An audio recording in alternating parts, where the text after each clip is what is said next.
Hey, it's Matt from Copperhead Plumbing. We have another plumbing tips and tricks. This one involves a garbage disposal. Sometimes it can get a little funky after building up some stuff inside of it. So we're going to show you a little hack on how to get rid of all that stuff and get rid of that smell. Let's take a look at it.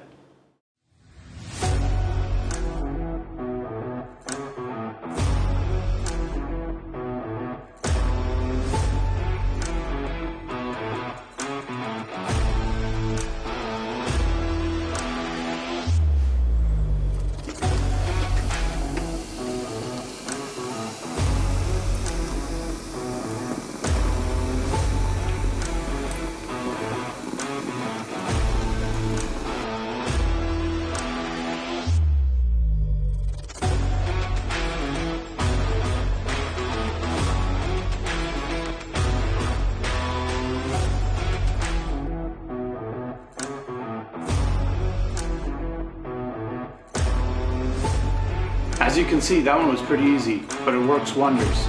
Stay tuned for the next plumbing tips and tricks. Don't forget to hit the subscribe button. Thank you. Take care.